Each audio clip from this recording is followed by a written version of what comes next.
Welcome to Discovering. No season has more seasons than the fall season. We'll start out with a bear hunt. Then we'll take a look at some trapping tips. All these traps do is hold the animal. And we're with the Bays de Knox Sportfishermen for their annual Walleye Stocking party. Stick around, it's time for Discovering.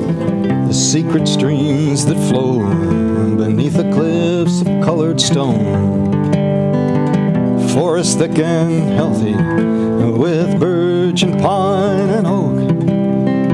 Surrounded by the greatest lakes this world has ever known. The black bear's awesome presence as he roams the hills and fields. Call of the timber wolf, the loon's lonesome trill. The eagle soaring high above, the trout lies deep and still. These are what I treasure, the only way I measure feelings that I have for this fine land. There is so much to discover when you're a long-time lover of northern Michigan.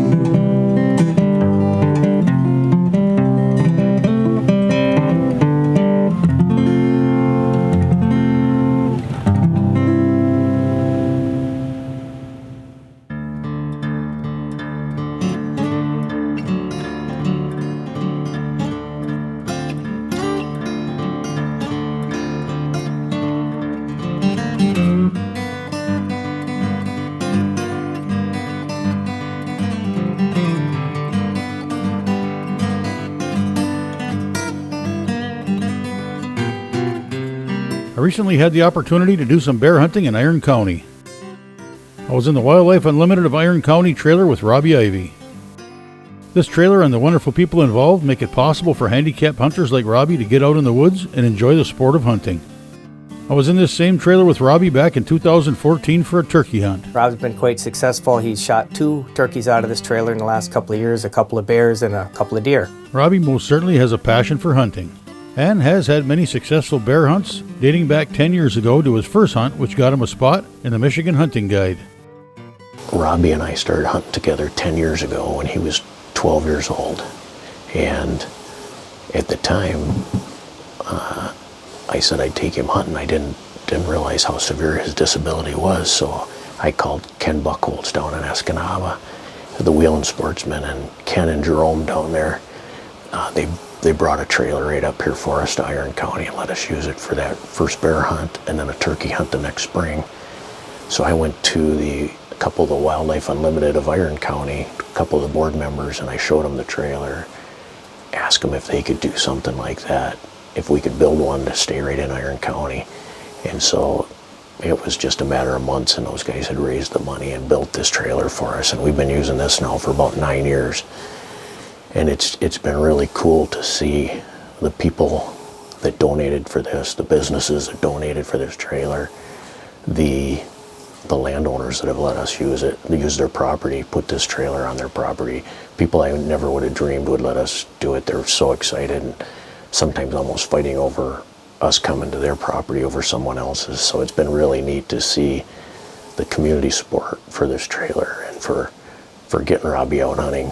This year, Robbie got a tag donated to him because he has an advanced illness, and if you're successful in the bear lottery, you can donate your tag to a youth hunter or someone with an advanced illness, and Robbie fits that criteria. So Ken Kelly down in Southeast Michigan called me and said, "Hey, would Robbie like to bear hunt?" He said, "This world doesn't owe me another bear." So I called Robbie up and he said, yeah, absolutely, let's go. So Ken donated the tag.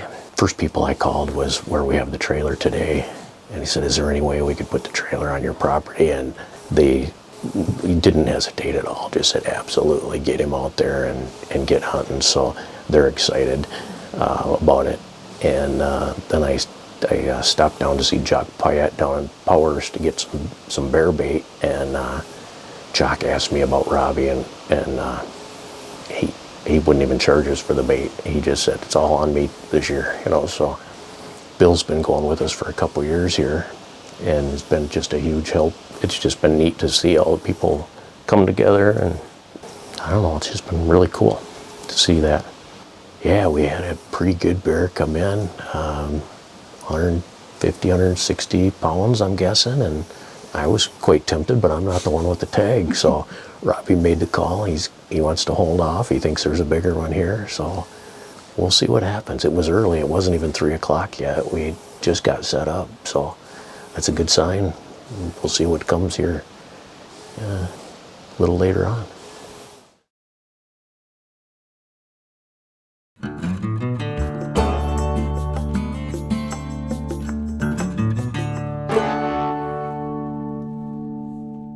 The equipment we're using today is made by Be Adaptive equipment out of Indiana. And what we got is the gun is in a vise here. And we've got a camera that goes on the scope, and then it projects onto this 12-volt monitor in the blind here so we can see where the crosshairs are. Then we have a joystick where we can move the gun where it needs to be to get the crosshairs on target. Then there's a hose over here that Bill has. Bill sticks that in Robbie's mouth and he sips on it when he's ready to fire the gun. I turn the safety off, and when he sips on that, I'm told this was made from a trunk assembly from a vehicle in front of the trigger. Bill puts the tube in Robbie's mouth, he sips on it, and that's what fires the gun.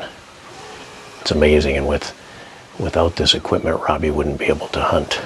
Robbie's got what's called Duchenne's muscular dystrophy, very aggressive disease that attacks the muscles. And like I said, without this type of equipment, it would be impossible for him to get out and enjoy bear hunting or turkey hunting. When we turkey hunt, we've actually got a shotgun with a scope on it, so we can mount the camera on the shotgun and he can still turkey hunt that way. So he's been successful shooting turkeys, several bears, I don't know, 5 or 6 tom turkeys, and several deer with this equipment over the last 10 years.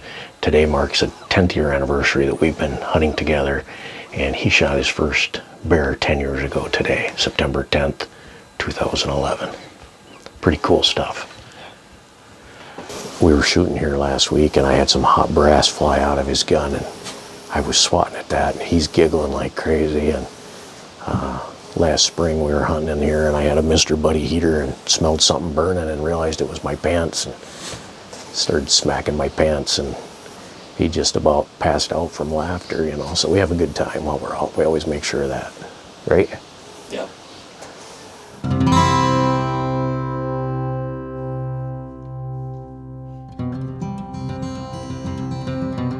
Overall, we spent 2 afternoons and evenings in the blind, and we certainly saw our share of bears, including this sow with 3 cubs who came in for dinner and stayed for quite a while both days. So this year, for the first time, Robbie's using his dad's gun, and his dad passed away 17 years ago when he was 5 years old, and so it just recently got that in your possession, and so it'd be really neat to be able to harvest an animal with his dad's gun. It would be really cool, I think. So we're going to see if we can make that happen.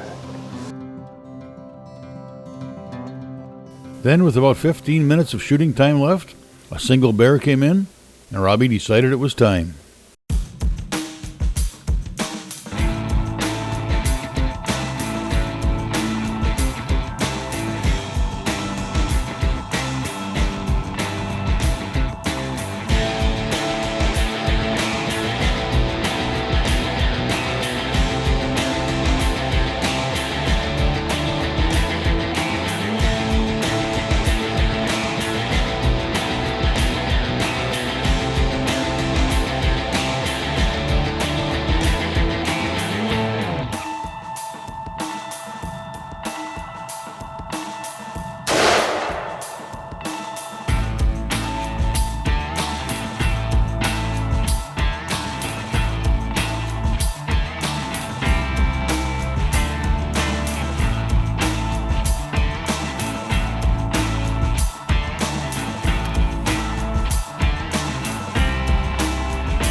As October rolls around, it's time to dig out the traps and get things ready for the upcoming trapping season. I met with trapper Dave Wender for some pointers. Before you go trapping, you're going to want to get your traps scent free. If they smell any human scent on them, you're going to have dug up traps, refusals. You get yourself some lye. About a quarter bottle of this in with, say, a dozen traps, and I got a 50-gallon barrel that I have cut in half.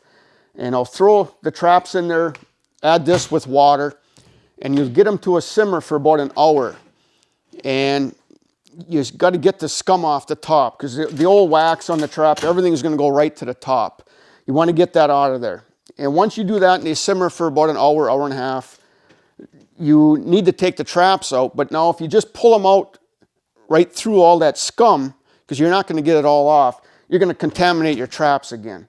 So you take a garden hose and you put it in there and let all that water come out. So now you got nice clean water, and then you can take them out. And once you get the traps, you hang them up, and it sounds weird, but you have to let these traps rust. And then you can dye them. The rust is what the dye will stick to. And I use tag elder bark. You just get some tag elder, you can get it anywhere, and you shave all the bark off. And I put probably about a 5-gallon pail. I don't think it's an exact science. And I add a little bit of spruce limbs in there, throw the traps in there, and once again, you get it to a simmer, and you let it go, and once it simmers for about an hour and a half, then you leave it sit for a couple days, and these traps will come out so black. This is a used trap, so, but it'll look pretty black, and then they're totally scent free. And once you get them dyed, then you got to wax them. You get your wax not boiling, but hot, so it's a liquid, and you dip the trap in the wax, and you got to leave the trap in there until the trap reaches the same temperature as the wax. If you pull it out and it's kind of sticky on here, well, then it's not melted. Put it back in there, and when you can lift it out and it's like dripping off of it, then you know you're good to go. You hang it up, and that trap is going to be scent free, and that wax will make it fire nice. All these traps do is hold the animal. Now this is a MB550, the nice jaw on it. It's a cast jaw, a lot of nice holding power, and there. This trap is not hurting me one bit. All it's doing is holding me. Now if you get an animal in your trap that you want to release, say you catch a bobcat out of season. Now a bobcat you can very easily release with a catch pole. Bobcats you have to be very careful. If you tighten it up too much on them, you'll choke them out. They're very easy to choke out, and you'll kill them. I found a lot simpler way and a lot safer. This sheet of plywood. The upside down V in it. You walk up to the animal. You put that over its leg. The animal's on one side. I'm on the other. You reach down. You undo the trap. The animal takes off. You got this barrier between you. And you want this handle here. You don't want to be putting your hand up here. You're going to get bit. I heard one guy got his finger bit off. So you want to put this handle on there. That's very important. Now, if you do get a wolf in a trap, I got 3 of them this year. If you want to release them with the catch pole, I've done it. I won't suggest it. It's too dangerous. They have their head so close to yours when you're reaching down and getting that trap off their foot. That's why this plywood works so good. When you walk up to them, you don't want to just walk up to them. I put my traps on drags, so they got a free range where they can run. If you walk right up to them, they might come from one side to the other, and you're going to be wrapped in your chain. So you got to walk up to the outside of your catch circle. When you go up to them, put the plywood over their foot, over the trap, and they're more afraid of you. And when I released a bear, I put it over it, but I caught part of the trap.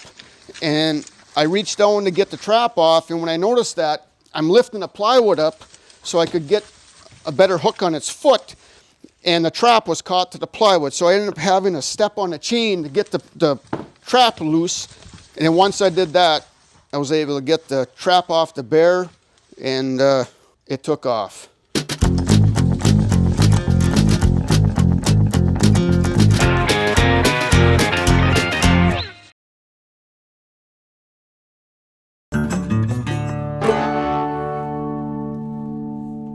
About a year ago, I was in Kipling to watch the Beatty Knock Great Lakes sportsfishermen transplant wallies from their rearing pond into Little Beatty Knock. Through stocking efforts, groups like the Beatty Knock Great Lakes Sportfishermen are making efforts to help grow and maintain a healthy population of walleyes in the bay for all to enjoy. I was back in Kipling for an update on their fall stocking efforts. Well, we're here back in Kipling, and we are continuing along. We learned a lot from last year. The fish are super size, healthy fish. Compared to last year, we're not quite double the size. So the health of the fish are great. The deeper water has been a challenge to get them out of there, but we're working on that now. But the fishery is in good hands. We're raising lots of fish. Hannahville stepped up and helped us with funding. We had to put a lot of fathead minnows in these fish to get them to where they are, but the proof is in the pudding. The size of the fish is incredible. We have some over 8 inches, but more importantly, they're consistently large. Where last year, anybody that tuned in watched, we had them from 3.5 to 10 inches long, and this year they're very consistent in the 7-inch range. So that is a nice encouraging thing.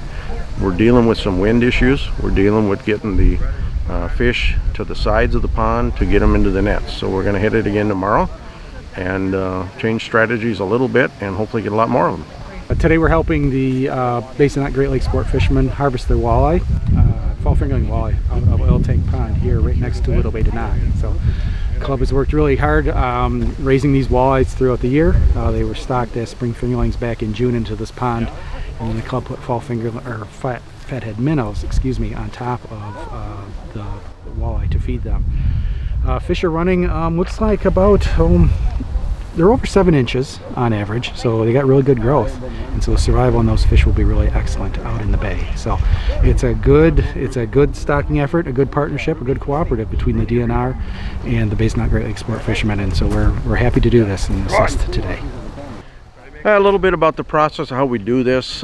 We set nets. It's called a fike net, and it's a float on the top with a weighted line on the bottom that basically when the fish hit that, they have to turn, and they go into a series of funnels of we call it the basket, of which they wait for us to come get them the next day, and that's what we're doing right now. Those fish, we gather them up. We have like a horse trough, if you will, in the boat, and we gather those fish up. We bring them in. We got DNR personnel here that are measuring and weighing the fish. So we'll come up with an average weight and average length, and based on the pounds of fish that we pull, we end up with a number. That's the basic process, but they're fike nets. We set them, we pull them. Typically, we'll pull at 2, sometimes 3 days, and that's what we're going to do tomorrow. We got one more day of pulling for sure. Yeah, I'm just here today to celebrate what the club's done with raising walleye. They've done an amazing job with spring fingerlings. They left some in the pond here and raised them up to fall fingerlings. It's just an amazing thing that they're doing. It's contributing to the fishery in the bay. Today they got a lot of volunteers out here pulling nets, measuring fish. I've seen a lot of these walleye that are 7-8 inches, and they're all going right over the bank, right into Little Beatty Knock. So it's a pretty amazing thing that they're doing here.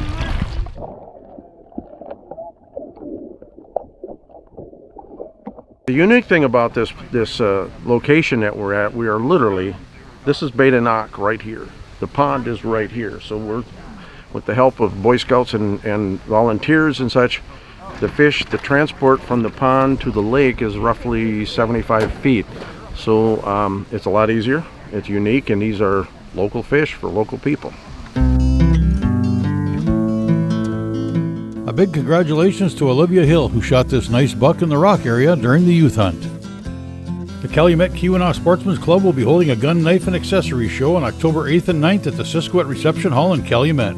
Profits from the show will be used to fund the club's annual deer feed program. Find out more at KeweenawSportsman.org.